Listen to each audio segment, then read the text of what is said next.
নবী করিম সাল্লাল্লাহু আলাইহি সাল্লাম বলেছেন, আল্লাহর আকাশের নিচে জমিনের উপরে খাদিজার মতো উত্তম মহিলা আর নাই। হযরত আয়েশা বলেন, নবীজি একদিন এক রাতে আমার কাছে ঘুমানো ছিলেন। আমি ঘুম থেকে জেগে দেখি নবীজি নাই। মনে মনে চিন্তা করলাম কোথায় গেলেন, বোধহয় অন্য কোনো স্ত্রীর ঘরে গেছেন। আমি চুপিসারে খোঁজ নিতে লাগলাম, কোনো ঘরে খবর পেলাম না। পরে দেখতে পেলাম রিয়াদুল জান্নার ভিতরে বসে নবীজি দুই হাত উঁচু করে কি যেন বলেন আর কান্দেন। আমি পিছনে গিয়ে হাত তুললাম, শুনতে পেলাম নবীজি মুনাজাত করতে করতে এক পর্যায়ে গিয়ে বলছেন, রব্বুল আলামিন, কিয়ামতের ময়দানে যেদিন বাপ তার সন্তান হারায় ফেলবে, মা তার সন্তান হারিয়ে ফেলবে, সন্তান মায়ের চিনবে না, ওই দিন ওই কঠিন হাসরের ময়দানে আমি যেন আমার খাদিজারে হারায় না যাই। মোনাজাত শেষে হযরত আয়েশা বলছেন, ইয়া রাসূলুল্লাহ,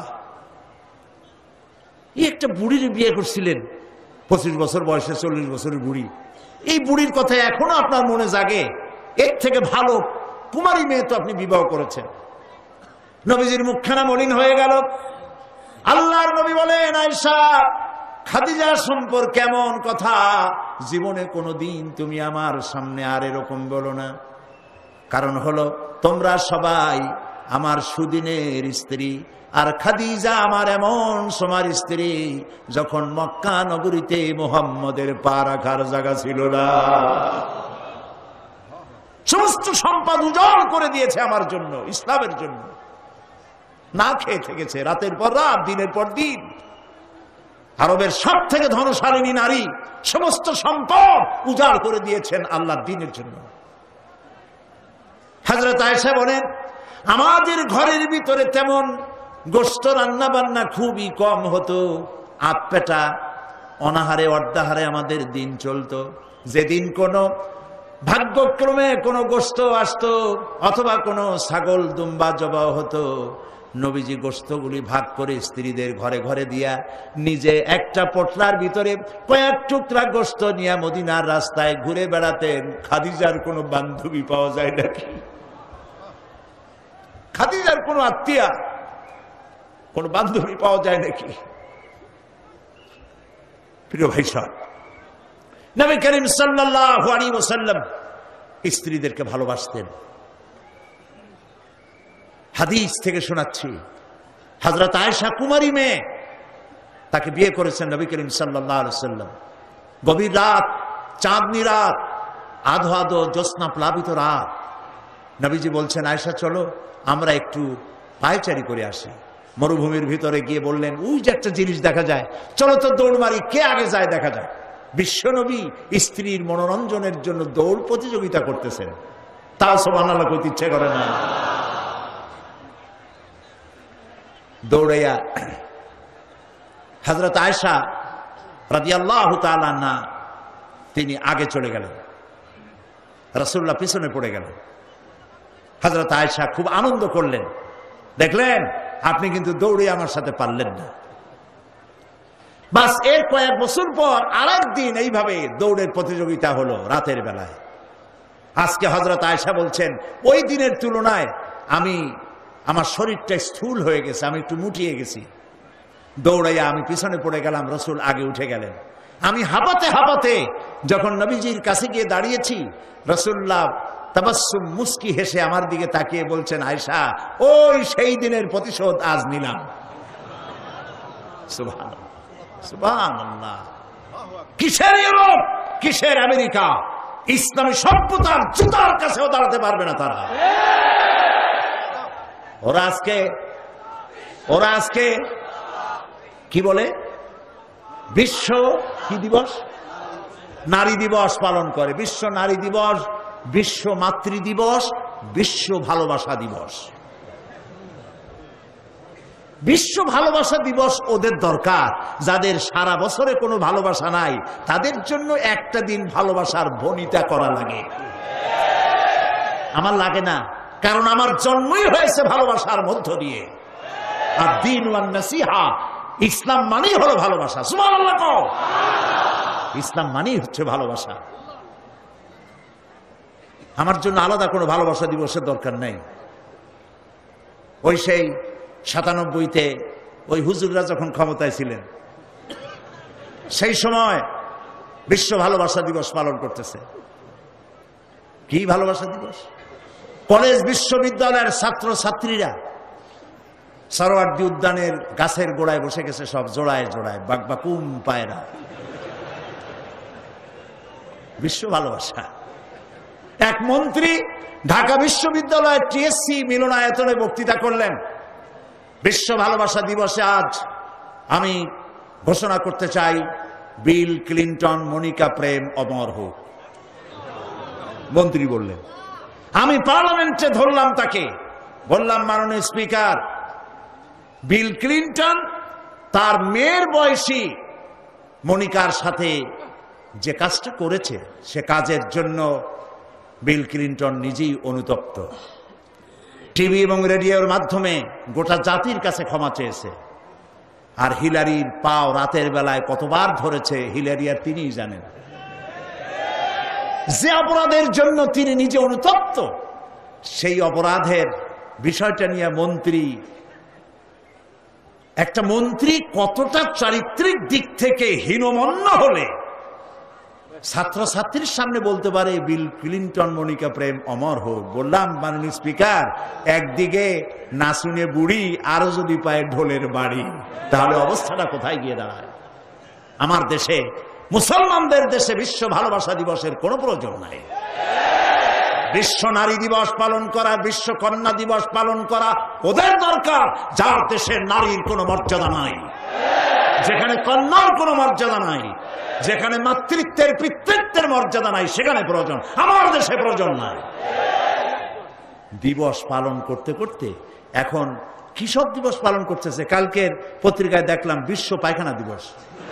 আমি জানি না আপনারা বিশ্বাস করবেন কিনা, আমার নিজের চোখ দিয়ে দেখছি, পত্রিকাটার নাম আমি নিলাম না, এটা জঘন্য পত্রিকা, এখন বুঝে নিতে পারে। বিশ্ব পায়খানা দিবস, নওজুবিল্লাহ, মানে তালাশ করে পায় না, করবে কি? এরপরে দেখলাম ঢাকায় দেওয়ালে লেখা বিশ্ব চিন্তা দিবস। তো বিশ্ব চিন্তা দিবসের এটার থিমটা কি, করবেটা কি? তো যারা আয়োজক তারা বলল যে আমরা ওই বিশ্ব চিন্তা দিবসে রাস্তার মোড়ে মোড়ে বসে চিন্তা করব যে আদৌ কোনো ব্যাপারে আমরা চিন্তা করতেছি কিনা। নওজুবিল্লাহ, পাগল কি গাছে ধরে? প্রিয় ভাই সব, আল্লাহ রাব্বুল আলামিন নারীর অধিকার দিয়েছে, কোরআন দিয়েছে, হাদিস দিয়েছে। বুক ভরে বলেন আলহামদুলিল্লাহ। প্রিয় ভাই সব, ইসলাম দিয়েছে নারীর অধিকার। রাসূলুল্লাহ বলছেন, আদ-দুনিয়া কুল্লুহা মাতাউন ওয়া খায়রুল মাতাঈদ দুনিয়া ইমরাতুস সালিহা। এই পৃথিবীর সব কিছু হলো সম্পদ, তার মধ্যে শ্রেষ্ঠ সম্পদ হচ্ছে সালেহা, নেককারিনী, সতীসাধ্বী নারী। আলহামদুলিল্লাহ বললেন। আল্লাহর নবী বলেন, আমার কাছে তিনটি জিনিস প্রিয়, নামাজ আমার কাছে প্রিয়, সুগন্ধ আমার কাছে প্রিয়, আর স্ত্রী আমার কাছে প্রিয়। সুবহানাল্লাহ, এই তিনটি জিনিস আমার কাছে প্রিয়। আপনার স্ত্রীকে আপনি তো এই জন্য তাকে সম্মান করবেন, ভালোবাসবেন, অনেক কারণ আছে। একটা কারণ তো এই, যেই রাস্তা দিয়ে আপনি জাহান্নামে যেতেন, সেই রাস্তায় আপনার স্ত্রী প্রহরীর মতো রাত দিন দাঁড়িয়ে আছে, সেখানে ব্যাখ্যা দেওয়ার কোনো প্রয়োজন নেই। সুতরাং আপনার স্ত্রীকে আপনি ভালোবাসবেন এবং তাকে আপনি সম্মান দিবেন। ইসলাম নারীকে অর্থনৈতিক অধিকার দিয়েছে, বলেছে ফাতুহুন্না উজুরাহুন্না ফরিদা, ফরজরূপী দায়িত্ব হিসাবে মহারণার টাকা আদায় করে দাও। এখন মহারণার টাকা আদায় করা হয় না, এখন বিবাহ মজলিসগুলিতে বলা হয় মহারণা কত? মহারণা হচ্ছে 21,21,101 টাকা, 11,11,101 টাকা। একটা 1 টাকা থাকা লাগবে। কোথায় পাইছেন এটা? একটা 1 টাকা থাকা লাগবে। আর এই যে মহারণা বাঁধা হয়, এই মহারণার টাকা আদায় করা অধিকাংশ ক্ষেত্রে আদায় করা হয় না। কথা ঠিক কিনা? কথা ঠিক কিনা? বরং উল্টা মহারণা আদায় করে নেয়। কারণ বলেন পাত্রপক্ষ। পাত্রপক্ষ মহারণা আদায় করে নেওয়ার সময় আদায় করার জন্য ঘটক, এগুলোর কি বলে? ঘটক। কোন কোন এলাকায় এদেরকে উচ্চনাক বলা হয়। এদের কাজ হলো পরস্পরের মধ্যে বিবাহ দিতে গিয়ে মিথ্যা কথা বলা, উচ্চনাক। তো এরা বলে যে অমুকের ছেলে অমুকের মেয়ের বিবাহ হবে, ছেলেকে দিতে হবে কি? ছেলেকে দিতে হবে ল্যান্ড ক্রুইজার, ছেলেকে দিতে হবে গুলশানে বাড়ি, 10 লক্ষ টাকা ক্যাশ, মঙ্গল গ্রহে অফিস। বলে ছেলে লেখাপড়া জানে কি? কলেজের বারান্দা দিয়ে কয়েকদিন ঘুরে টুরে আসছে, গলায় সোনার সেন্টেনও আছে, মাথায় ভাল্লুকের মতো চুলও আছে। এরপরে এইভাবে করে এক অপাত্রে মেয়েদেরকে দেওয়ার ব্যবস্থা হয় টাকা পয়সার বিনিময়। মহারানাটা ওরা নিয়ে গেল। বিবাহে যদি উপহার দেয় শ্বশুর, শ্বশুর পক্ষ, পাত্র কি বলে কন্যা পক্ষ, পাত্রপক্ষকে যদি সোনা দেয়, দানা দেয়, টাকা দেয়, সব জায়েজ আছে, সুন্নত। কিন্তু চাইয়ে নেওয়া যাবে না। দাবি করে নেওয়া, ডিমান্ড করে নেওয়ার নামই হলো যৌতুক। এটার নাম কি? চট্টগ্রামে কি বলে? যৌতুক। এই যৌতুক হলো শ্বশুরের সাথে এক প্রকারের কৌতুক। এইভাবে করে চাইয়া টাকা আদায় করা হারাম। চাইয়া টাকা আদায় করা কি?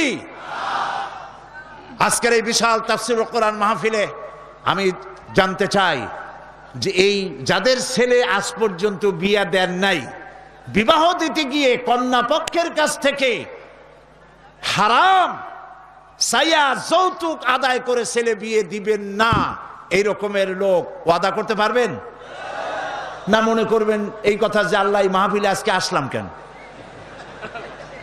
আচ্ছা দেখি তো, যারা ছেলে বিয়ে দেন নাই তারা ওয়াদা করবেন এই কথা বলে যে আমার ছেলে বিবাহ দিতে গিয়ে যৌতুক এক পয়সাও, 1 থেকে নিয়ে 1000 কোটি যা হোক, যৌতুক চাইব না, বিনা যৌতুকে ছেলে বিবাহ দেব। কারা কারা দেবেন? ছেলেওয়ালারা হাত তোলেন তো। ও মাশাআল্লাহ, বাচ্চা পোলাপান হাত উঠেছি কি কামে? তোমরা তো মা ভাও নাই এখন। হাত নামান। জি, ভবিষ্যতে হাত নামান, হাত নামান। আলহামদুলিল্লাহ বলেন। যৌতুক এক সামাজিক ব্যাধি, এই ব্যাধি বন্ধ করতে হবে এবং চট্টগ্রাম থেকেই এটার আন্দোলন শুরু হবে ইনশাআল্লাহ। বলেন ইনশাআল্লাহ। প্রিয় ভাই, সব যারা বিবাহ করে নাই সেসব যুবকদের বিবাহ করা লাগবে কিনা? লাগবে কিনা? হ্যাঁ, ফুর্তি হয়ে একটু জোরেই বলতেছে লাগবে। এই বিবাহ করতে গেলে শ্বশুর যদি ঘড়ি দেয় বলবা আলহামদুলিল্লাহ, যদি শেরওয়ানি দেয় আলহামদুলিল্লাহ, যদি কিছু না দেয় নাউজুবিল্লাহ, নাকি? তাও আলহামদুলিল্লাহ। বরং তুমি কেন ফকিরের ছেলে ফেলে না তো? তোমরা যুবকদের বলতেছি, ফকিরের বলাবান না তো। তো বউ ওই কি বলে, যারে বিবাহ করবা সেই শ্বশুর বাড়ির টেলিভিশন না হইলে দেখা যাবে না তুমি কি খয়রাতির পোলা। যদি এখন তো দেখতেই হয়, তো বউয়ের বাপের কাছ থেকে টেলিভিশন না নিয়া মসজিদ গুলার সামনে শুক্রবার দিন থাল পাতে বসে যাইও। তাও কন্যা পক্ষের কাছ থেকে চাইয়া নিবা না। কিছু দিলে আলহামদুলিল্লাহ, না দিলেও বিনা যৌতুকে নিজের পায়ে দাঁড়াইয়া চাকরি করে বিয়ে করবা। চাকরি কামাই রোজগার না করিয়া নিজে বাপের হোটেলে খাও, আরো একজন আনিয়া মেহমান বানাইও না। কাজ করবে, চাকরি করবে, ব্যবসা করবে, তারপরে নিজের টাকা দিয়া, বাপের টাকা দিয়া বিয়ে করিয়া বউরে রানী বানাইয়া ভালোবাসার সিংহাসনে বসাবে, তাকে কোনো কিছু খোটা দিবে না। এটা এই জন্য বলি, বাংলাদেশে একটা কি বলে ওটাকে, যৌতুকের একটা গরু দেওয়া হয় নাই, টেলিভিশন দেওয়া হয় নাই বলে গরুর মতো পিটিয়ে স্ত্রীকে হত্যা করা হয়েছে। হাজারো ঘটনা বাংলাদেশে আছে। বিনা যৌতুকে বিয়ে করবে যে সব বীর তরুণ চট্টলার যুবকের এবার হাত উঁচু করে দেখা। ও মাশাআল্লাহ, এখন তো দেখা যায় কেউ বিয়ে করে নাই।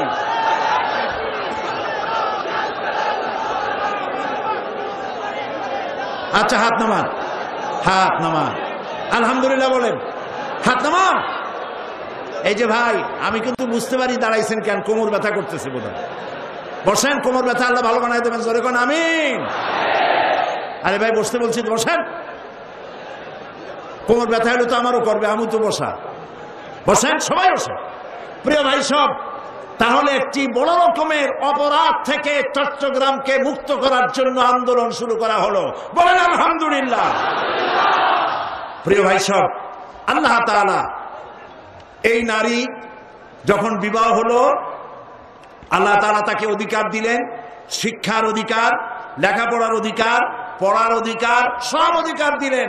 এরপরে দিলেন তাকে মা বানায় দিলেন। কদিন পরে কি হয়ে গেল? মা হয়ে গেল। সুবহানাল্লাহ। এখন কিন্তু ইজ্জত আরো বাড়লো, মা হওয়ার পর ইজ্জত কি হইল? আরো বেড়ে গেল। আল্লাহর নবীর কাছে প্রশ্ন করা হয়েছে, এক সাহাবী এসে বলছেন, সালা রাজুলুন ইয়া রাসূলুল্লাহ মান আহাক্কুন নাস বিহুসনি সাহাবাতি ক্বালা উম্মুক ক্বালা সুম্মা মান ক্বালা উম্মুক ক্বালা সুম্মা মান ক্বালা উম্মুক ক্বালা সুম্মা মান ক্বালা আবুক। সুবহানাল্লাহ। একজন এসে নবীজির কাছে প্রশ্ন করলেন, ইয়া রাসূলুল্লাহ, মানুষের ভিতরে আমি কার যত্ন করব, কার খেদমত করব, কার সাথে ভালো ব্যবহার করব, আমার কাছে সব থেকে ভালো ব্যবহার কে পেতে পারে? নবীজি বললেন, তোমার মা। সাহাবী প্রশ্ন করলেন, তারপরে কে? রাসূলুল্লাহ বললেন, তোমার মা। তারপরে কে? তোমার মা। তারপরে কে? তোমার পিতা। পিতার চাইতে মায়ের মর্যাদা আল্লাহ পাক কয় গুণ বাড়ালেন? সবাই বলেন কয় গুণ? 3 গুণ আল্লাহ বাড়ায় দিলেন। আল্লাহ রাব্বুল আলামিন কোরআনের কারীমের ভিতরে বলেছেন, ওয়াকাদা রাব্বুকা আল্লা তা'বুদু ইল্লা ইয়্যাহু ওয়া বিল ওয়ালিদাইনি ইহসানা। তোমার রবের পক্ষ থেকে চূড়ান্ত ফয়সালা হয়েছে যে আল্লাহর ইবাদত করার পর মা বাপের ইহসান করবে। সুবহানাল্লাহ। আর আমার দেশের লোকেরা কি বলে, কি করে? লক্ষ্য করতেছেন আপনারা? আল্লাহ বলেন কি আর বান্দারা করে কি? আল্লাহ বলছেন মা বাপের খেদমত করো। আমার ইবাদতের পরে আল্লাহর পরেই স্থান কার? চিল্লায় বলেন। আমাদের লোকেরা বোঝে না, না বুঝা চলে যায় ভালো কোনো খাবার, ভালো কোনো ফল কোনো হযরত, কোনো পীর সাহেবের দরবারে নিয়ে হাজির করলে, হ্যাঁ দেন, পীর সাহেবকে হাদিয়া দিবেন, দেন, কিন্তু আগে দিবেন মায়ের। আপনার কাছে, সন্তানের কাছে সব থেকে বড় পীর হচ্ছে মা। বলেন সব থেকে বড় পীর কে? মা আর বাবা। মা আর এই দুজন হচ্ছে আপনার কাছে সব থেকে বড় পীর। পীর সাহেবের দোয়া কবুল হবে কি হবে না, আলেম সাহেবের দোয়া কবুল হবে কি হবে না, সন্দেহ আছে। 50-50। দোয়া কবুল হইলেও হইতে পারে, না হইলেও না হইতে পারে। কিন্তু মা বাপ যদি দোয়া করে, আল্লাহর দরবারে দোয়া মঞ্জুর হয়ে যায়। 100% দোয়া কবুল হয়ে যায়। সুবহানাল্লাহ বলে। প্রিয় ভাই সব,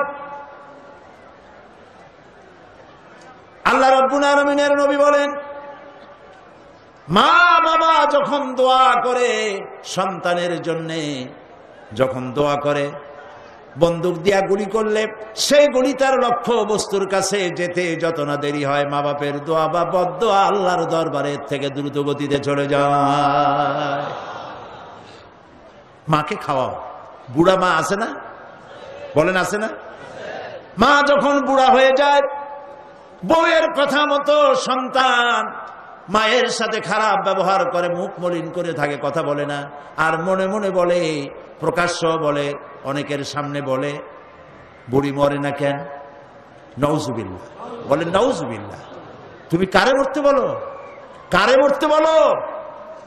তোমার মা, তোমার যখন অসুখ হয়েছে, যত্ন করেছি, বুকের সাথে আগলায় ধরেছে, সারা রাত শেয়ারে বসে বসে, বিদ্যুৎ ছিল না ঘরে, কেরোসিনের ল্যাম্প জ্বালায়া, চেরাগ জ্বালায়া কোরআন শরীফ তেলাওয়াত করেছে।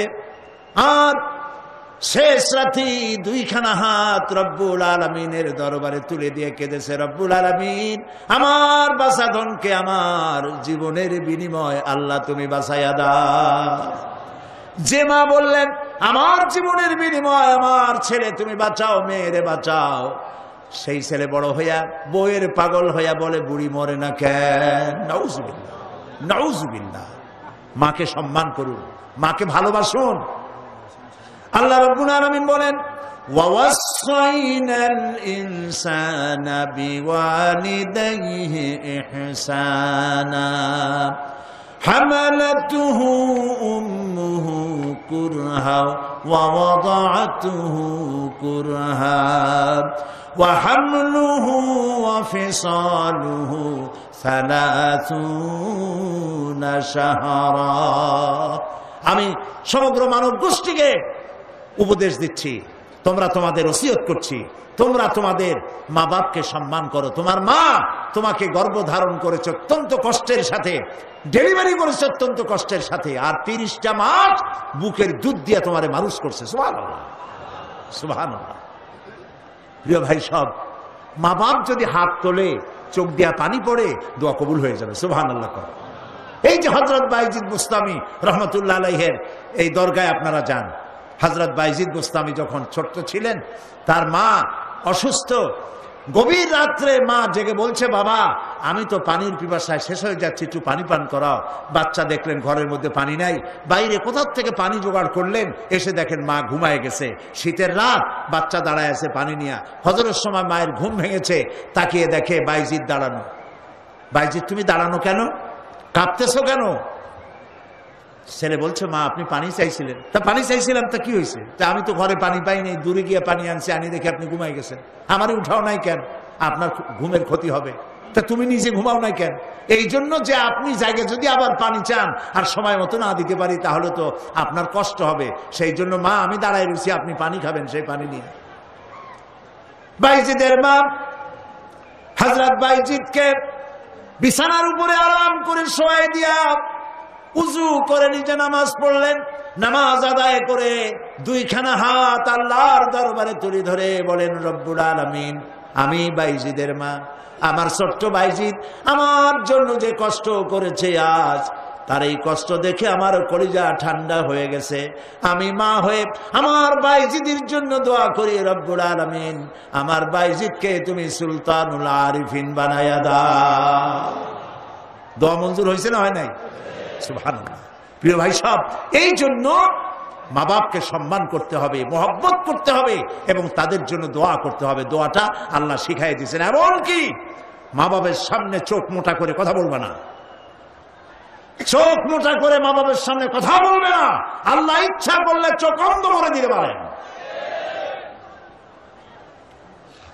পীরের সামনে যত গিয়ে মহব্বত করে ঘাড় কাট করে বসো, তোমার বড় পীর, তোমার মা, তোমার বাবা, তাদেরকে শ্রদ্ধা করো, সম্মান করো, কলজা দিয়ে মহব্বত করো।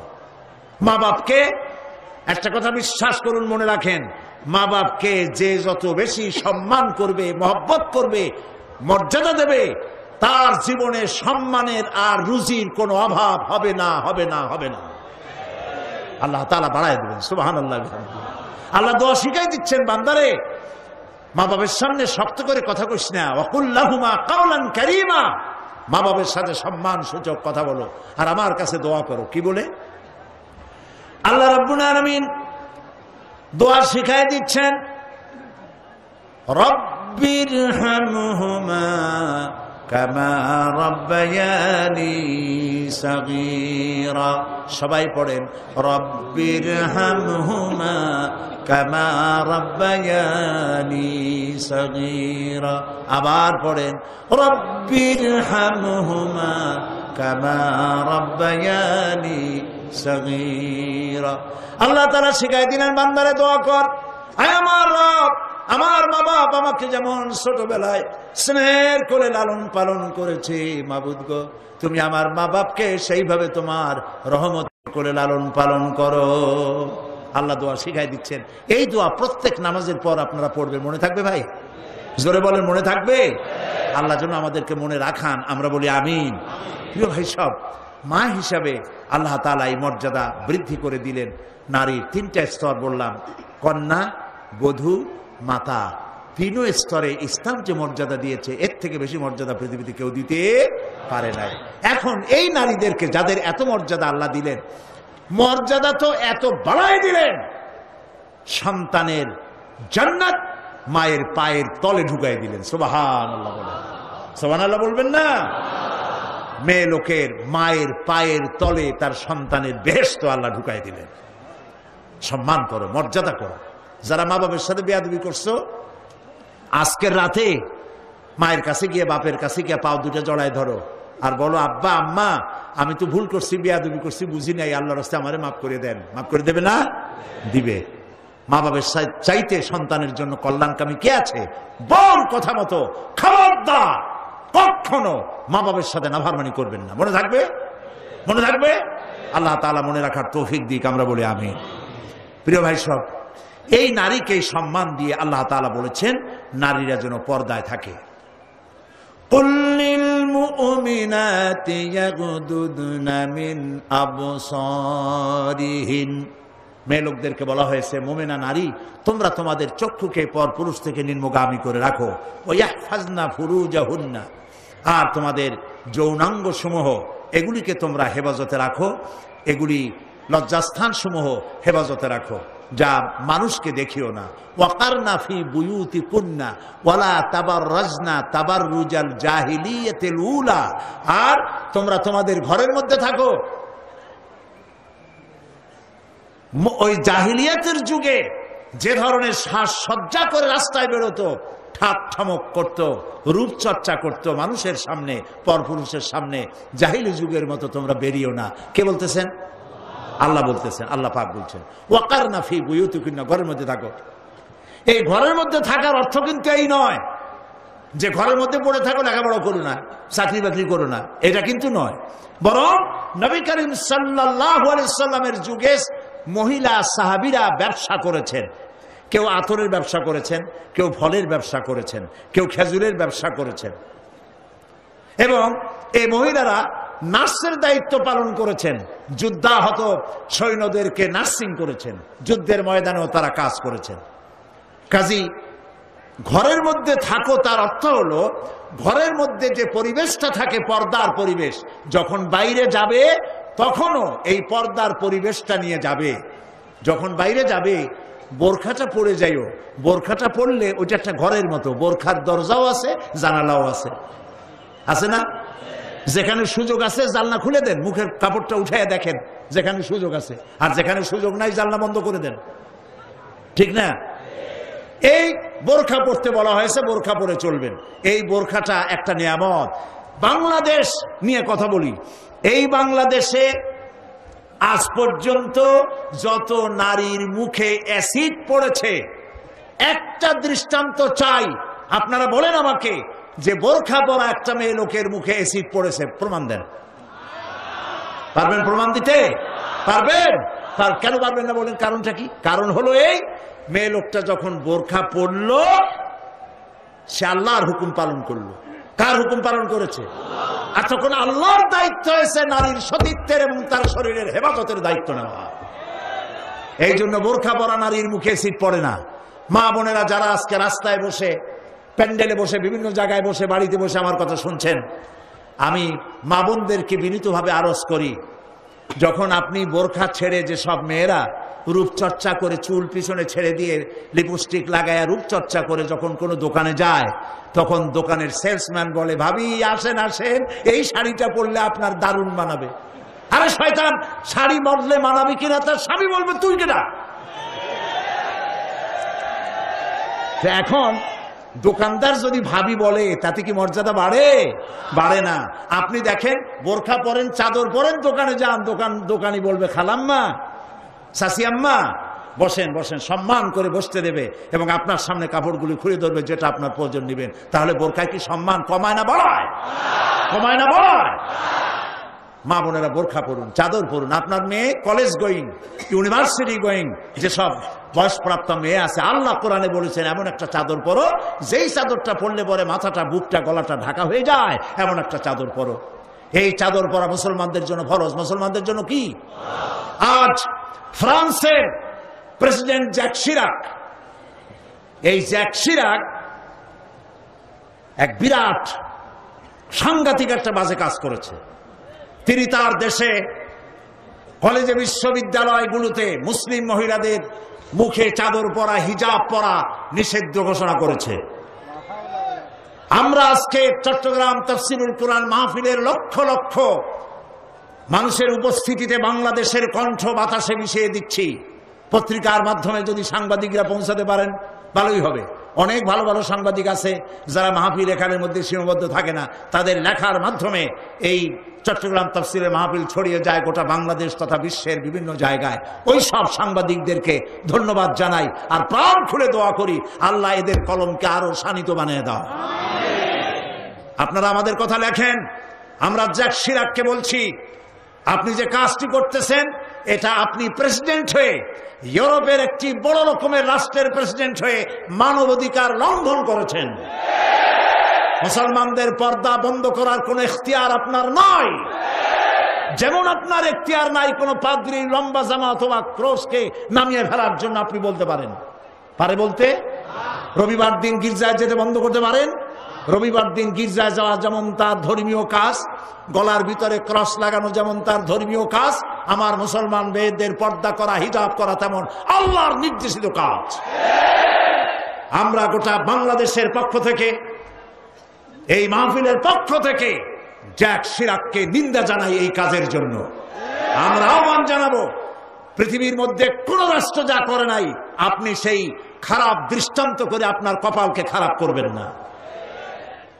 প্রিয় ভাই সব, নারীর জন্য আল্লাহ পর্দা করেছেন, আর এই পর্দা হলো তাদের জন্য নিয়ামত। সেই নিয়ামত তারা ধারণ করবেন, আল্লাহ তাআলা তাহলে সন্তানগুলো ভালো বানাই দিবেন। কোন আলহামদুলিল্লাহ, বলেন আলহামদুলিল্লাহ। আচ্ছা বলেন, মৃগনাভি কস্তুরী ছাগলের পেটে হয় না হরিণের পেটে হয়? হরিণের পেটে হয়। হরিণ থাকে কোথায়? গাছের মধ্যে, পর্দার আড়ালে। ছাগল থাকে কোথায়? মাঠে ঘাটে, পথে ঘাটে, যেখানে সেখানে। কাজে ছাগলের মৃগনাভি তো ভালো, দড়ি ধরলেও গোসল ওয়াজিব হয়ে যায় দুর্গন্ধের ঠেলা। আর জঙ্গলের ভিতরে হরিণ থাকে, মৃগনাভি কস্তুরী আল্লাহ দান করেন, যার সুগন্ধ এখানে নাড়া দিলে সারা মাহফিল বিমোহিত হয়ে যাবে। আল্লাহ নিয়ামত পর্দায় থাকে। নারীদেরকে আল্লাহ পর্দায় থাকতে বলেছেন। এই পর্দায় থাকলে পরে কস্তুরী সম সন্তান আল্লাহ দান করবেন। আর যদি পর্দায় না থাকেন, যে সন্তান হবে হবে মিস্টার বল্টু বাবু, মন্টু মিয়া। ভয়ের চোটে মানুষ অস্থির, তার চোখ গর্তের ভিতরে কি খাইছে, চোখ গেছে গর্তের মধ্যে। 2 কেজি চাউল বাবা যায় 2 চোখে, চুল মাথা দিয়ে ঝুলানো। প্যান্ট পরছে, সে প্যান্ট পরা অবস্থায় সেলাই করছে না কেমনে করছে আল্লাহ জানে। জুতার মধ্যে এত বড় বড় লোহা বটন লাগানো, গলায় এত বড় মোটা সেট। জাহান্নামের আগেই সালাসিলা ওয়া আগলালাম ওয়া সাইরা, জাহান্নামের শিকল আগেই পড়ছে গলায়। রাস্তায় মানুষে দেখে আর বাপ বাপ করে পলাইতে থাকে, বলতে থাকে আল্লাহ এই শয়তানের গজব দাও, এই শয়তানের যে মায় পেটে রাখছে তার কলেরা দাও, ওর বাপের বসন্ত দাও। আর ছেলে যদি ভালো হয়, মানুষ দোয়া করে, আরে এই ছেলেটা এত ভালো, আল্লাহ এই ছেলেটির প্রতি রহম করো, এই ছেলের যে মায় পেটে রাখছে সে মায়ের রহম করো, ওর বাপের রহম করো। সুবহানাল্লাহ। নেক সন্তান পাওয়ার জন্য পর্দায় থাকা আপনার জন্য জরুরি। মা বোনেরা পর্দায় থাকুন এবং নিজের সৌন্দর্য পরপুরুষকে দেখাবেন না। আপনার সৌন্দর্য আপনার পিতার জন্য নয়, ভাইয়ের জন্য নয়, ছেলের জন্য নয়, কারোর জন্য নয়, শুধুমাত্র একমাত্র কেবলমাত্র স্বামীর জন্য। এই সুন্দরী প্রতিযোগিতার কথা সেদিন বলেছি। বাংলাদেশে বিভিন্ন সাবান কোম্পানির পক্ষ থেকে সুন্দরী প্রতিযোগিতা, ফটোজেনিক কি ফটো সুন্দরী, মিস ফটো সুন্দরী জেনিক না কি একটা কপালের সারা, জি এগুলি করতেছে, এগুলি তারা করতেছে, বিভিন্ন জেলা শহরে করতেছে। প্রিয় ভাই সব, আমি সেদিন বলেছি, আজকে লক্ষ লক্ষ লোক, সকলকে বলি, মিস বাংলাদেশ অথবা ফটোজেনিক সুন্দরী প্রতিযোগিতা যেখানে হবে সেখানেই বাধা দিবেন। ফটোজেনিক সুন্দরী প্রতিযোগিতা বাংলাদেশের মাটিতে হতে দেওয়া হবে না।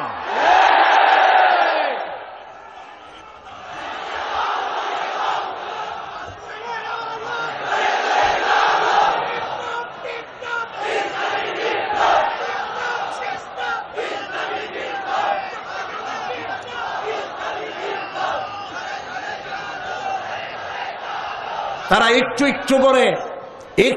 একটু করে আগাচ্ছে, আমরা সহ্য করি কদ্দূর দেখাচ্ছে। আপনারা যদি কথা না বলেন তাহলে এরপরে মিস বাংলাদেশ শুরু হবে। মিস বাংলাদেশ এখনো করতে পারে নাই, সাহস পায় নাই, এখন ছোট্ট ছোট্ট করে করতেছে, এরপরে মিস বাংলাদেশ করবে।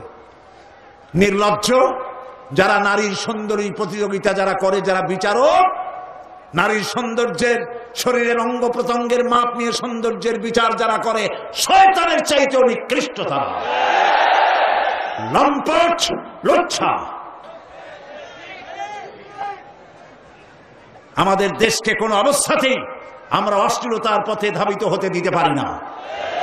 আমি সেদিনও বলেছি, এই রোগ তাড়াতে গিয়ে যুবকদেরকে জেনার দিকে আকৃষ্ট করা হচ্ছে। একটা সাইনবোর্ড লাগাইছে, যৌন রোগে টেনশন নাই, কি জানি লইলে, হ্যাঁ নাউজুবিল্লাহ বলেন। এটা কেমন কথা? আপনি লিখবেন এইডস রোগ হচ্ছে মরণ ব্যাধি, ধর্মীয় অনুশাসন মানলে পরে এইডস রোগ থেকে বাঁচা যায়। এটা দেখুন, যে লিখেছেন, যে ব্যক্তি লিখেছে এই স্লোগান, যার মাথায় আসছে সে নিশ্চয়ই চরিত্রবান না লম্পট। লিখেছে এই যৌন রোগে, বলেন না কি মুখস্থ, যৌন রোগে রেহাই নাই, কন্ডম লইলে টেনশন নাই, তার মানে কন্ডম নিয়ে জেনা করো। নাউজুবিল্লাহ বলে। আমি সব জায়গায় বলে এসেছি, চট্টগ্রামের পুলিশ কমিশনার, চট্টগ্রামের ডিসি, আপনারা এই সাইনবোর্ড ভাঙেন। আপনারা যদি এই সাইনবোর্ড না ভাঙেন, আমি জনগণকে বলবো, জনগণ এই এইডসের সাইনবোর্ডকে ভেঙে গুড়িয়ে দাও।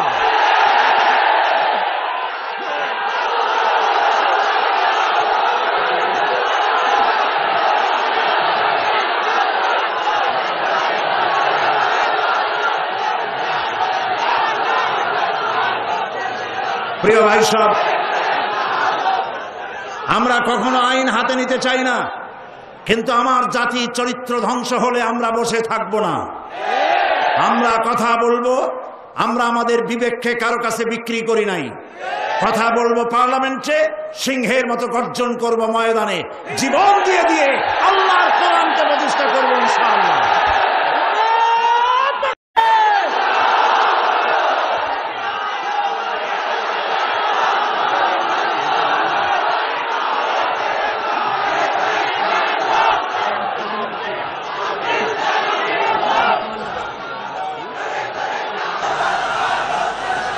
প্রিয় ভাই সব, আমরা কখনো আইন হাতে নিতে চাই না, কিন্তু আমার জাতি চরিত্র ধ্বংস হলে আমরা বসে থাকব না। আমরা কথা বলবো, আমরা আমাদের বিবেককে কারো কাছে বিক্রি করি নাই।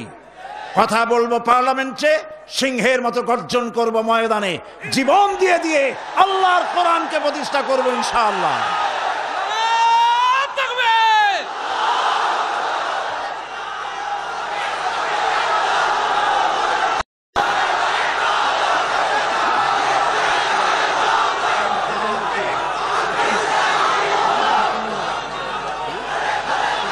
প্রিয় ভাই সব, বসুন। সুতরাং নারীকে পর্দায় থাকতে হবে এবং এই পর্দার আচরণ করতে হবে। মহিলাদের কর্মসংস্থানের বিষয়টাও ইসলাম পরিষ্কার বলে দিয়েছে। মেয়েরা কাজ করতে পারবে, কোনো অসুবিধা নাই, চাকরি করবে, লেখাপড়া করবে। নবী করিম সাল্লাল্লাহু আলাইহি ওয়াসাল্লামের স্ত্রী আমাদের মা হযরত আয়েশা রাদিয়াল্লাহু তাআলা আনহা হাজার হাজার সাহাবীদের উস্তাদ ছিলেন, হাদিস শিখিয়েছেন, ফিকহ শিখিয়েছেন, সুবহানাল্লাহ বলে, কোরআন শিখিয়েছেন, যুদ্ধের ময়দানে প্রধান সেনাপতিত্বের দায়িত্ব পালন করেছেন পর্দার ভেতরে থেকেই। সুতরাং আমাদের মাতৃজাতি, আমাদের নারী সমাজ লেখাপড়া করতে পারবেন, চাকরি করতে পারবেন, সব পারবেন, তবে একটি কাজ হলে তাদের চাকরিগুলি নিরাপদ হয়। সে কাজ হচ্ছে দেশের সবগুলি আমি প্রস্তাব করেছিলাম, প্রস্তাবটা এখনো গৃহীত হয়নি। আমি বলেছি মহিলাদের জন্য আলাদা মেডিকেল কলেজ করার জন্য, কারণ মহিলা মেডিকেল কলেজ হলে পরে আমাদের দেশে যত পুরুষ ডাক্তার আছে সেই পরিমাণ মহিলা ডাক্তার নাই। মহিলাদের এমন অনেক রোগ হয় যা স্বামীর কাছে বলতেও তারা লজ্জা করে। ডাক্তার তো ভালো, এই জন্য মহিলা ডাক্তার বেশি প্রয়োজন। আর এজন্য বহু মেধা শক্তি সম্পন্ন মেয়েরা কোএডুকেশন বলে মেডিকেল কলেজগুলিতে ভর্তি হতে চায় না। মহিলা মেডিকেল কলেজ হলে তারা স্বাচ্ছন্দ্য ফিল করে। আমি প্রস্তাব দিয়ে রেখেছি, আপনারা দোয়া করুন যেন সেটা হয়। এখন সমস্ত গার্মেন্টস ফ্যাক্টরি, সমস্ত প্রাইমারি স্কুল এবং হসপিটালের মহিলা হসপিটাল, মহিলা ক্লিনিক ইত্যাদি এগুলি যদি মহিলাদের দায়িত্বে দিয়ে দেওয়া হয় তাহলে মহিলারা নিরাপদে চাকরি করতে পারেন। বিশেষ করে সমস্ত প্রাইমারি স্কুলগুলি মাস্টার, পুরুষ মাস্টারদেরকে অন্যত্র কাজ দিয়া সমস্ত প্রাইমারি স্কুলগুলি যদি মহিলাদের হাতে ছেড়ে দেওয়া হয়, মহিলা শিক্ষয়িত্রীদের কাছে, তাহলে ছেলেরাও মায়ের মতো আদর পায়া শিখবে আর মায়েরাও নিরাপদে সতীত্ব সম্ভ্রম বজায় রেখে তারা চাকরি করতে পারবে। এরকম একটি চিন্তা চলছে, আপনারা দোয়া করেন যেন আল্লাহ তাআলা এই ব্যবস্থা করে দেন। প্রিয় ভাই সব, আর একটি কথা, এখানে একটি মসজিদ আছে কোথাও, কাদিয়ানীদের একটা মসজিদ। কোন জায়গায় নাম বলেন? আহমদিয়া চকবাজার। এইখানে একটা মসজিদ আছে কাদিয়ানীদের, বাইতুল বাসেত মসজিদটার নাম। মুসলমানেরা জানে না বলে সেখানে নামাজ পড়তে যায়। মনে রাখবেন, কাদিয়ানীরা যে মসজিদ বানায় ওইটা মসজিদ না, এটা উপাসনালয়। কাদিয়ানীদের মসজিদে মুসলমানদের নামাজ হবে না, হবে না, হবে না। কারণ গোলাম মোহাম্মদ কাদিয়ানী কাফের, আর তাকে যারা নবী মানে তারাও কাফের। তাদের সাথে মুসলমানদের না না না, থামেন, এই যে বসেন। আমি কিন্তু এই গরম স্লোগান পছন্দ করি না। কি জ্বালায় পোড়াই দেবেন আপনি? জ্বালানো পোড়ানোর মধ্যে আমরা নাই। আমরা আছি, হক কথা বলি। তাদের অধিকার আছে দেশে থাকার, যেমন হিন্দু, খ্রিস্টান, বৌদ্ধ সকল জাতি যেমন এখানে সাম্প্রদায়িক সম্প্রীতি নিয়ে আছে, কাদিয়ানীরাও সেভাবে থাকবে। তবে তারা থাকবে অমুসলিম হিসাবে, মুসলমান হিসাবে অবশ্যই নয়। তাদের উপাসনার গায়ে কেউ হাত দেবে না, মনে থাকবে এই কথা। আমাদেরকে কোরআনে নিষেধ করা হয়েছে কারো মন্দির ভাঙবে না, কারো গুরুদুয়ারা, কারো গির্জা, কারো চার্চ, কারো প্যাগোডায় হাত দিবে না, ভাঙবে না, এবং কারো দেবতাকে গালি দিবে না, আমার আল্লাহ বলেছেন। মনে থাকবে এই কথা। সুতরাং তাদের উপাসনালয় হাত দেওয়া যাবে না। যেমনি বানাইছে তেমনি থাকুক, তারা নামাজ পড়বে। আমি আমার জনগণকে সতর্ক করছি, ওদের মসজিদ নয়, উপাসনালয়। ওটাকে মসজিদ বলা জায়েজ নাই, এটা উপাসনালয়। কোন মুসলমানের নামাজ এখানে হবে না, মনে থাকবে। মাথা গরম করবেন না কখনো। ইসলাম এই মাথা গরমে পছন্দ করে না। আস্তে আস্তে কোনো জায়গায় নিজেরা বসে বসে বোমা বানাইয়া তারপর আন্দাজে যাই এক জায়গায় হামলা করবেন, ইসলাম এটা মানে না, ইসলাম এটা বলে না। আপনি মাথা ঠান্ডা করবেন এবং আইন শৃঙ্খলা মেনে কাজ করবেন। নিজের ইচ্ছা মতো গোপন হামলা করা, গোপনে অস্ত্র তৈরি করা ইসলামের কোনো অনুমোদন নাই। এই জন্য আজকেও বলি, বাংলাদেশে হরকতুল জিহাদ, জামাতুল মুজাহিদিন সাহায্য করেন, আর কি হিজবুত তাওহীদ, হিজবুত তাহরীর, জুমরাতুল মাসাকিন, এই জাতীয় যতগুলি নতুন নতুন সংগঠন হয়েছে, এদেশের মুসলমানদের সাথে কোনো সম্পর্ক নাই। এগুলারে যেখানে পাবেন সেখান থেকে ধরে পুলিশে ধরিয়ে দিবেন। এরা বাংলাদেশের দুশ্মন, এরা মুসলমানদের দুশ্মন।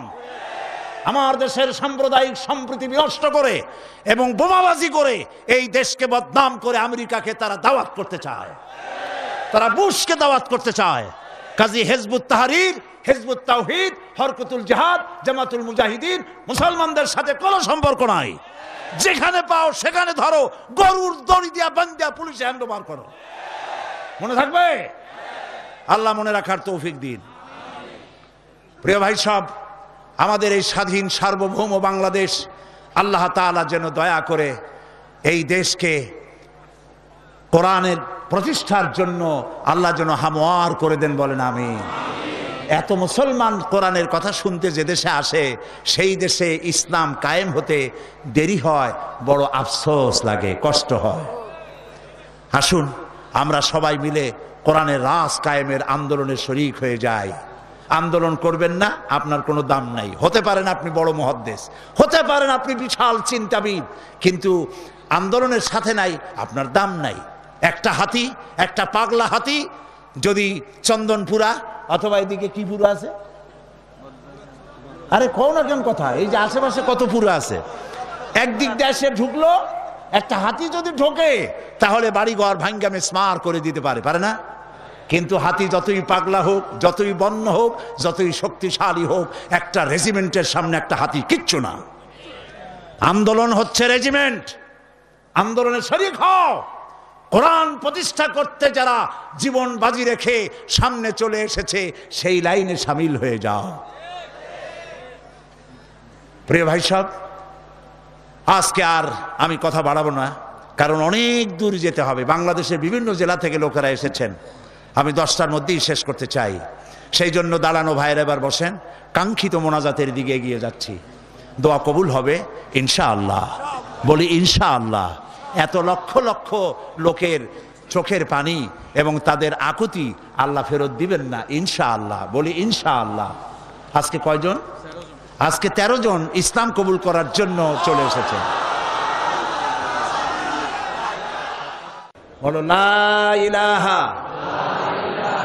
ইল্লাল্লাহু মুহাম্মাদুর রাসূলুল্লাহ।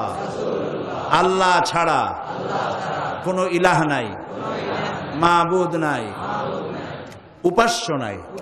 মুহাম্মদ সাল্লাল্লাহু আলাইহি ওয়াসাল্লাম আল্লাহর প্রেরিত রাসূল।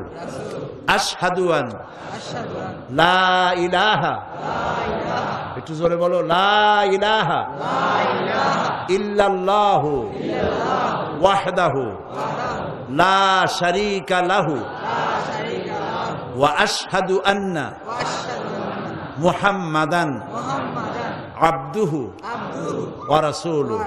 আমি সাক্ষ্য দিচ্ছি আল্লাহ ছাড়া কোনো ইলাহ নাই, মাবুদ নাই, উপাস্য নাই।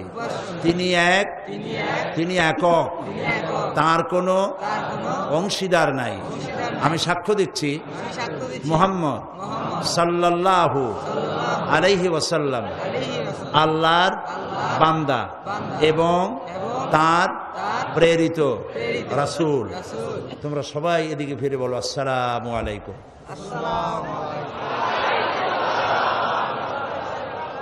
এরা এই তরুণ যুবক 13 ভাই ছিল মুশরিক, হয়ে গেল আমাদের তাওহীদবাদী ভাই।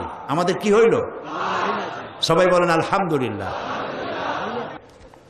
মহিলারা ভেতরে কালেমা উচ্চারণ করেছেন, আর আমি এই বিশাল লক্ষ লক্ষ জনতার পক্ষ থেকে এই 13 মর্দ মোমেন যারা এখন আমাদের তাওহীদবাদী ইসলামী ভাই, আমি তাদেরকে বুকে আলিঙ্গন করে নিচ্ছি।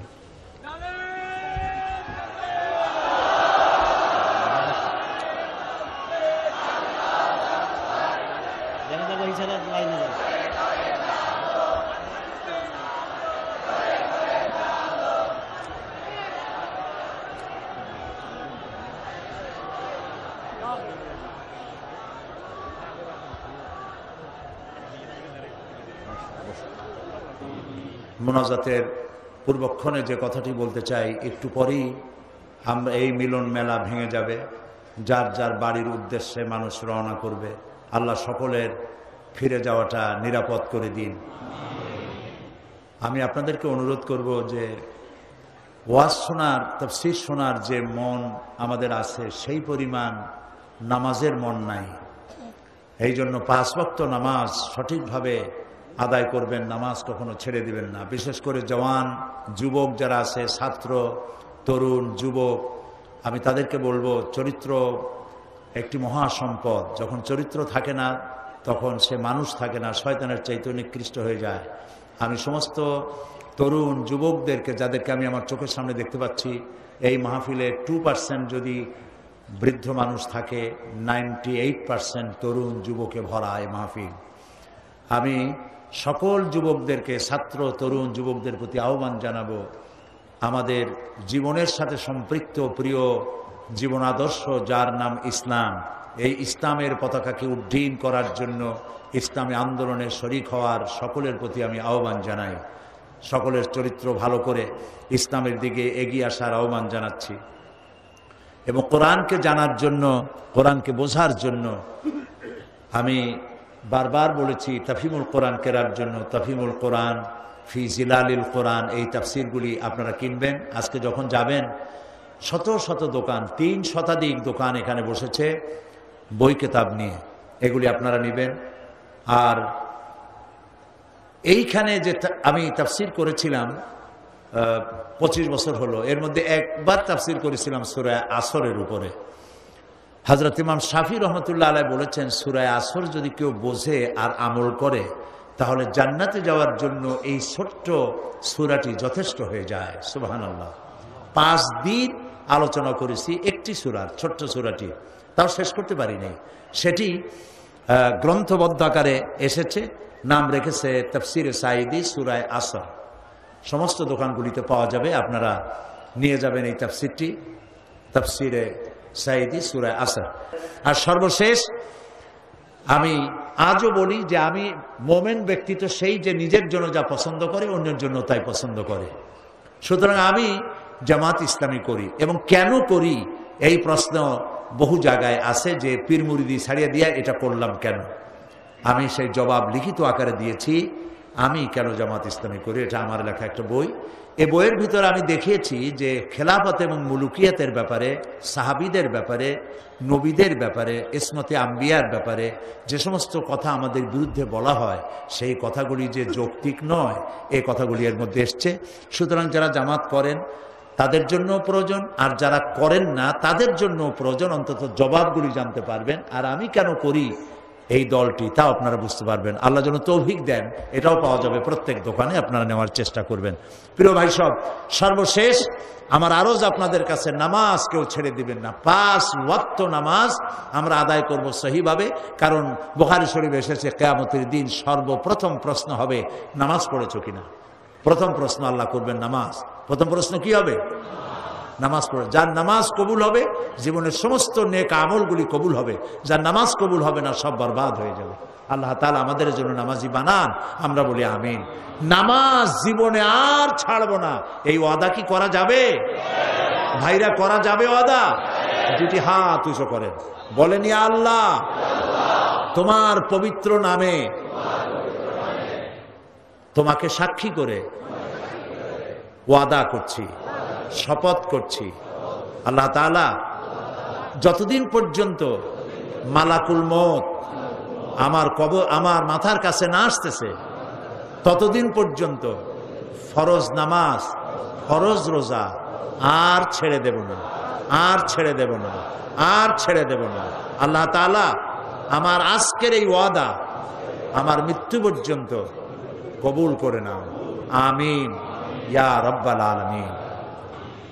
আমরা আল্লাহ তাআলাকে একটু স্মরণ করে নেই, আমার সাথে আপনারা পড়েন সুবহানাল্লাহ, আলহামদুলিল্লাহ, লা ইলাহা ইল্লাল্লাহ, সুবহানাল্লাহ, আলহামদুলিল্লাহ, লা ইলাহা ইল্লাল্লাহ, সুবহানাল্লাহ, আলহামদুলিল্লাহ, লা ইলাহা ইল্লাল্লাহ, সুবহানাল্লাহ, আলহামদুলিল্লাহ, লা ইলাহা ইল্লাল্লাহ, সুবহানাল্লাহ, আলহামদুলিল্লাহ, লা ইলাহা ইল্লাল্লাহ।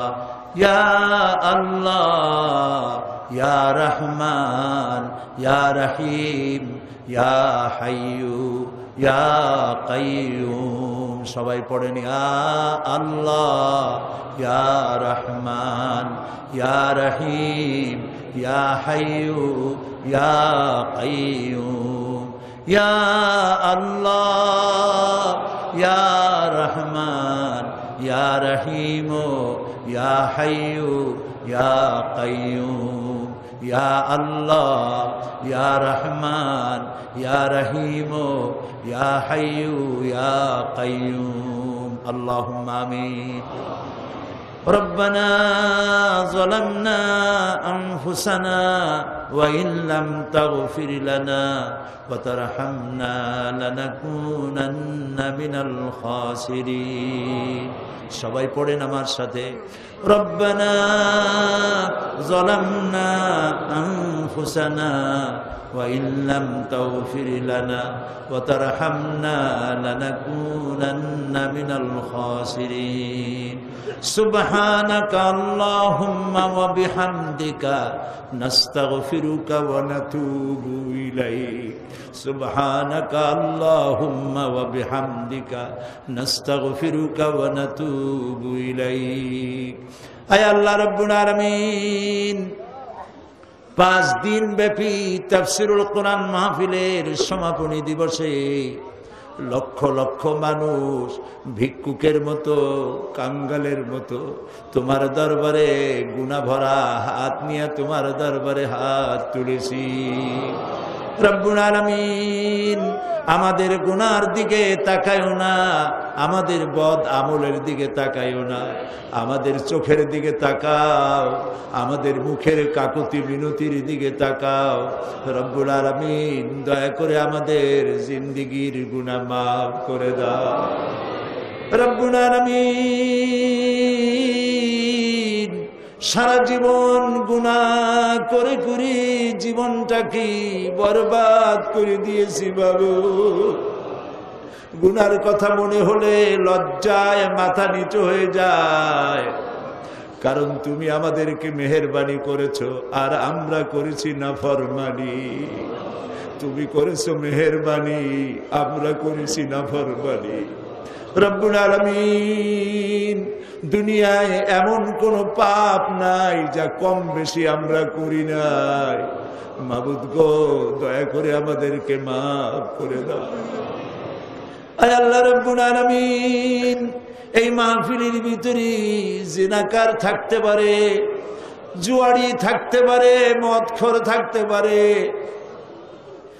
খুনি থাকতে পারে ডাকাত থাকতে পারে ঘুষখোর সুদখোর থাকতে পারে আল্লাহ তাআলা এটাও তো ঠিক যে ধরনের পাপীর মধ্যে ভালো মানুষও আছে আয় আল্লাহ তাআলা আমাদের মতো গুনাহগারের চেহারা দেখলে পরে তোমার গোসা হতে পারে সেজন্য তুমি তোমার নেক বান্দাদের যাদেরকে পছন্দ হয় আল্লাহ তুমি দয়া করে আজ সকলের মধ্যে আমাদের মতো খারাপ মানুষগুলিও চালাইয়া না রব্বুল আলামিন আমরা জানি ধান বিক্রি করতে গেলে ধানের সাথে তুষগুলিও বিক্রি হয়ে যায় চিটা বিক্রি হয়ে যায় বেগুনগুলি তরকারিগুলি বিক্রি করতে গিয়া পোকা বেগুনগুলিও বিক্রি হয়ে যায় মাবুদ গো আজ এই মাহফিলের ভিতরে গুনাহগার আমরা যারা আছি ভালো মানুষগুলোর সাথে আমাদেরকেও চালাইয়া না রব্বুল আলামিন এই মুহূর্তে মনে পড়ে গেল আমাদের জনম দুঃখিনী মা আব্বার কথা মনে পড়ে গেল আজ আর কেউ নাম ধরে ডাকে না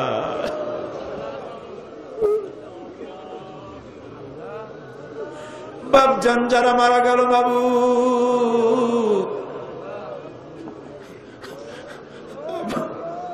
আব্বার কবরটাকে আব্বাকে জান্নাতুল ফেরদাউস নসিব করে দাও মাবুদ আমাদের মানুষ বানাবার জন্য কত কষ্ট করেছেন আল্লাহ তাআলা ধান বিক্রি করে সুপারি বিক্রি করে নারকেল বিক্রি করে বই কিতাব কিনেছে আল্লাহ আব্বাকে বেহেশতে পৌঁছায় দাও রব্বুল আলামিন আমাদের জনম দুঃখিনী গর্ভধারিণী মা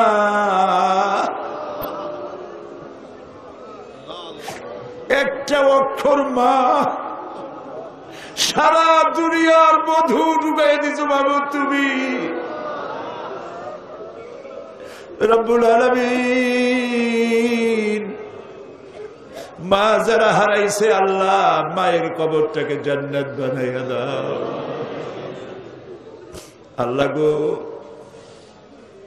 মা আমাদের যাদের বেঁচে আছে সুস্থ রাখো, ভালো রাখো, খেদমত করার তৌফিক দাও আল্লাহ। কোরআন হাদিসে যা পড়ছি সেই অনুপাতে মা বাবার খেদমত করতে পারি নাই, মাফ করে দিও আমাদেরকে বাবু আল্লাহ। আমাদের মা বাবা যাদের বেঁচে আছে পরনির্ভর যেন হয় না, সুস্থ থাকতে ইমানের সাথে নিয়ে নিও বাবু রব্বুল আলামিন। আমাদের দাদা দাদি নানা নানি শ্বশুর শাশুড়ি আত্মীয় স্বজন যারা দুনিয়া থেকে বিদায় হয়ে গেছে মাবুদ, তুমি যদি শাস্তি দাও কেউ ঠেকাইতে পারবে না। আর তুমি যদি রহম করো কৈফিয়ত কারো কাছে দেওয়া লাগবে না। আল্লাহ তুমি তাদেরকে মাফ করে দাও রব্বুল আলামিন। আজকে দোয়া করি আমরা যখন স্বাধীন বাংলাদেশের বুকে লক্ষ লক্ষ মানুষ একত্রিত হয়ে তোমার কাছে দোয়া করতেছি মাবুদ, এই সময় ইরাকের মুসলমানেরা খাবার পায় না, থাকতেও পারে না। ও আল্লাহ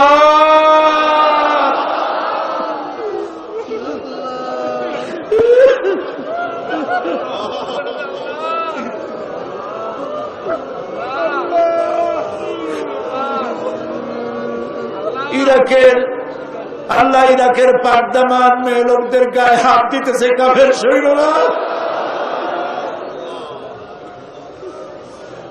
আল্লাহ আমরা গুনাহ করছি ঠিক, তাই বলে তুমি কাফের দিয়ে মারবা আমাদের আল্লাহ।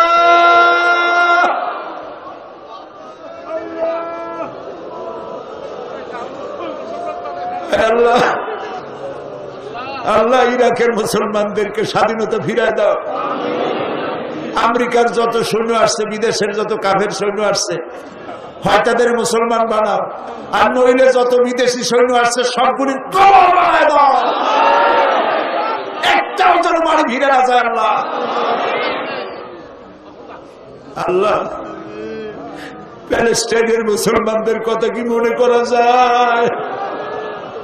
ইহুদিরা কামান দিয়ে গোলা মারে, আর প্যালেস্টাইনের গোলাপ ফুলের মতো বাচ্চা ছেলেরা ইট পাথর দিয়ে মোকাবেলা করে। আহারে আল্লাহ প্যালেস্টাইনি মুসলমানদের হাতে প্যালেস্টাইন উঠায় দাও রব্বুল আলামিন। কাশ্মীর, চেচনিয়া, বসনিয়া আল্লাহ স্বাধীনতাকামী মুসলমানদেরকে আল্লাহ তুমি দেশ স্বাধীন করে দাও রব্বুল আলামিন। আমাদের প্রিয় জন্মভূমি বাংলাদেশ আল্লাহ তাআলা এই দেশের উপর রহমত নাজিল করো। সন্ত্রাসের জ্বালায়, অপহরণকারীদের জ্বালায় দেশটা বদনাম করে ফেলাইলো। মানুষ বড় আশা করে ভোট দিছিল বাবু, খাইয়া না খাইয়া ভোট দিছিল বাবু। আল্লাহ এই সন্ত্রাসী গুলা দেশটার ইজ্জত মারল। যাদেরকে হাইজ্যাক করে নিয়ে গেছে, কিডন্যাপ করে নিয়ে গেছে, তার বউর অবস্থা কি, তার ছেলে মেয়ের অবস্থা কি বাবু? প্রায় দেখা যায় কাগজের সমানে মানুষ মারতেছে। আল্লাহ এই সন্ত্রাসী জানোয়ার গুলারে তুমি হেদায়েত করে দাও। এই সন্ত্রাসী খুনি পশু গুলারে আল্লাহ তুমি হেদায়েত করে দাও। যদি ওদের কপালে হেদায়েত না থাকে, নমরুদ, হামান, সাদ্দাতের মতো কলেরা দিয়া, গজব দিয়া বিদায় করে দাও আল্লাহ তাআলা। আল্লাহ শয়তানগুলোর উপরে গজব নাজিল করো। আল্লাহ আমাদের দেশের আলেম এই ওলামারা গত 5 বছর খুব মাইর খাইছে, মাদ্রাসাগুলি বন্ধ করে দিছে, আবার তারা পায় তারা করতেছে বাবু। আলেমদের কপাল খারাপ বাড়ে ওরা বাবু। কোরআনের এই কথাগুলি বলার অবস্থা কিয়ামত পর্যন্ত তুমি জানি রাখো বাংলাদেশে। আল্লাহ তাআলা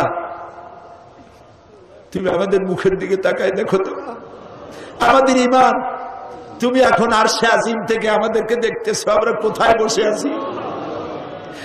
মাবুদ, তোমার আরশে আজিম থেকে একটু দেখো তো, বান্দারা আসামির মতো বসছে মাথা নিচু করে। রাস্তায় মানুষ, বাড়িতে মানুষ, গাছে মানুষ, মানুষ আর মানুষ কান্দে। রবের কাছে কাঁদতেছে, মালিকের কাছে কাঁদতেছে। খাজা বাবার কাছে কান্দি না, দুনিয়ার কোন খাজা বাবায় কান্দি না, মন্ত্রীর কাছে কান্দি না, আকাশ আর জমিনের মালিকের কাছে কান্দিছি। মাবুদ, আমাদের দোয়া কবুল করো।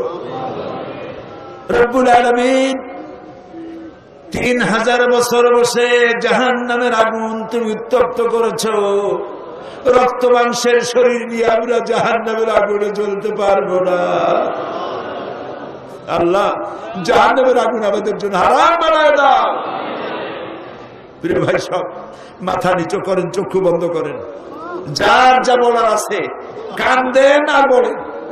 যার যার নিজের কথা বলেন, দোয়া কবুল হবেই ইনশাআল্লাহ, হবেই ইনশাআল্লাহ। যার যার কথা নিজেরা বলেন আল্লাহর কাছে। আল্লাহ সাইদি সাহেবের হায়াত আমিন, আল্লাহ সাইদি সাহেবের হায়াত আমিন, আল্লাহ তাকে সুস্থ করে দাও আমিন, আল্লাহ তার যত রকমের অসুবিধা আছে আল্লাহ তুমি সব অসুবিধা দূর করো আমিন, সমস্ত রোগ থেকে তাকে শিফা দাও আমিন। আল্লাহ তাআলা, অনেক কিছু চাইতে পারলাম না, আমরা তো বোকা, চাইতেও জানি না। আল্লাহ, তোমার নবীরা যা যা চাইছেন তোমার কাছে আমাদের সেইগুলো দিয়ে দাও। আর তোমার নবীরা যা যার থেকে বিরত থাকছেন, পানা চাইছেন, আমরাও সেই সব বিষয় পানা চাই। সোজা কথা। আল্লাহ তাআলা, তোমার নবীরা যা যা চেয়েছেন আমাদের সব দিয়ে দিবা। আল্লাহ তাআলা, আমাদের যাদের যে অভাব আছে অভাব দূর করে দাও। আল্লাহ তাআলা, যারা ঋণগ্রস্ত ঋণ পরিশোধ করার তৌফিক দান করে দাও। ব্যবসা বাণিজ্য বরকত দাও। আল্লাহ, আমার এই দেশটা খুব গরিব দেশ বাবু। আল্লাহ তাআলা, এই গরিব দেশটির সমস্ত নদী, খাল, বিল, সমুদ্র ভরা মাছ দাও, জমিন ভরা ফসল দাও, গাছ ভরা ফল দাও, মানুষের কলিজা ভরা ঈমান দাও। আল্লাহ তাআলা, ঈমান দিয়ে আমাদের কলিজা ভরে দাও। আল্লাহ, আমাদের যুবক সম্পদ, যুবকরা আমাদের সম্পদ, ছাত্র যুবক সকলকে দিনদার, ঈমানদার, পরেশগার বানায় দাও। আল্লাহ, বাংলাদেশটাকে যারা শয়তান বানাতে চায়, বাংলাদেশটাকে যারা খারাপ বানাইতে চায়, ধর্মনিরপেক্ষ বানাইতে চায়, তাদের হাত থেকে বাংলাদেশ আল্লাহ তুমি রক্ষা করো। আল্লাহ, তোমার এই কোরআন, এই কোরআনের আইন আমরা দেখতে চাই। আমাদের জীবনের বিনিময়ে, রক্তের বিনিময়ে বাংলাদেশের কোরআনের আইন আল্লাহ তুমি দয়া করে চালু করে দাও। প্রিয় ভাই সব, আরেকটা দোয়া চাই, শেষ করি। আমি আপনাদের এক নগণ্য গোলাম। হয়তো একদিন শোনা যাবে সাইদি নাই। আমি তো দীর্ঘদিনের জন্য আসি নাই, একদিন আমাকে যেতেই হবে। আমি দোয়া করি এই মাহফিল যেন কিয়ামত পর্যন্ত থাকে। আর যেদিন আপনাদের কানে এই ধরনের শব্দ আসবে যে সাইদি নাই, আপনারা শুধু আমার জন্য আল্লাহর কাছে দোয়া করবেন। আল্লাহর জন্য কিয়ামতে শুধু যদি বলেন আমাকে তোরে মাফ করে দিলাম, এর থেকে আমি কিচ্ছু চাই না। আর একটা দোয়া চাই। আমার বিরুদ্ধে একটা মিথ্যা মামলা দায়ের আছে সুপ্রিম কোর্টে।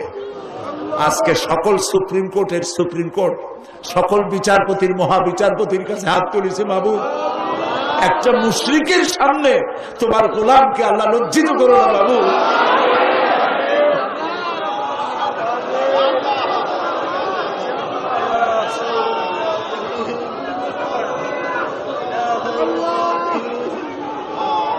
ربنا تقبل منا إنك أنت السميع العليم وتب علينا إنك أنت التواب الرحيم سبحان ربك رب العزة عما يصفون وسلام على المرسلين والحمد لله رب العالمين واجعل آخر كلامنا عند الموت لا إله إلا الله محمد رسول الله।